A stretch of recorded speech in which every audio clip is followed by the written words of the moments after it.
Breaking news మంత్రి వివేక్ వెంకటస్వామిపై దాడికి యత్నించారు గుర్తు తెలియని దుండగులు. ప్రచార రథంపై మంత్రి మాట్లాడుతుండగా ఒక్కసారిగా మొక్కజొన్న కంకితో దాడికి యత్నించారు. అయితే అది ప్రచార రథం ముందుకు పడిపోయింది. ఇక మెదక్ జిల్లా రామదాస్ చౌరస్తా వద్ద ఘటన చోటు చేసుకుంది. వెహికల్ పై మంత్రి పక్కనే పీసీసీ చీఫ్ మహేష్ కుమార్ అలాగే ఎమ్మెల్యే రోహిత్ కూడా ఉన్నారు.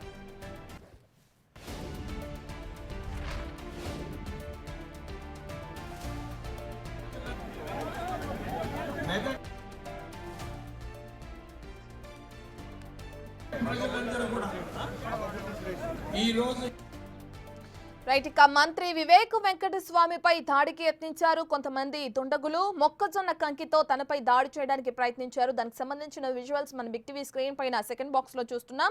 దీనికి సంబంధించిన పూర్తి డీటెయిల్స్ అందించడానికి మా ప్రతినిధి దుర్గారెడ్డి అందుబాటులో ఉన్నారు. రైట్ దుర్గారెడ్డి, దీనికి ఏమంటే ఈ దాడికి పాల్పడిన దుండగుల్ని పోలీసులు అదుపులోకి తీసుకున్నారా? ఎంక్వైరీ జరుగుతుందా? డీటెయిల్స్ ఏ విధంగా ఉన్నాయి?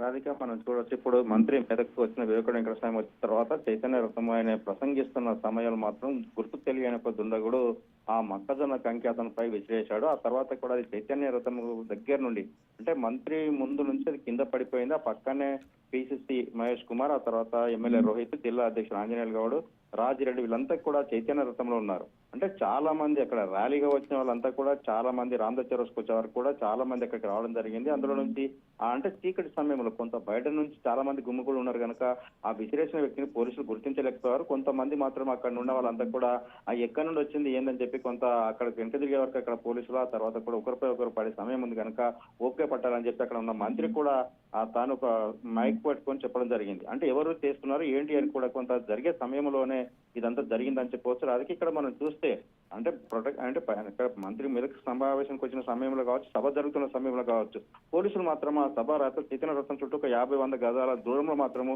జనాసభలు దూరంకు ఉంచాల్సిన అవసరం ఉంటుంది ఆ సభకు. కానీ దగ్గరికి రావడము, రెడీ రోడ్డు మీద సభ ఏర్పాటు చేయడం, ఇవంతా కూడా జనం మధ్యలో జరుగుతున్న సభ కనుక వాళ్ళంతా గుర్తించే పరిస్థితుల్లో లేదు. కాకపోతే సీసీ కెమెరాలు, అక్కడ ఉన్న సీసీ కెమెరాలను అనుసరించి ఖచ్చితంగా ఆ దుండగుని. Right, thank you Durga Reddy. ఇక మెదక్ జిల్లాలో ప్రచార రథంపై ఉన్న మంత్రి వివేక్ వెంకటస్వామిపై కొంతమంది దుండగులు దాడికి యత్నించారు. మొక్కజొన్న కంకితో ఆయనపైన దాడికి తెగపడ్డారు. అయితే పోలీసులు ఇప్పటికే దుండగుల్ని గుర్తించే ప్రయత్నం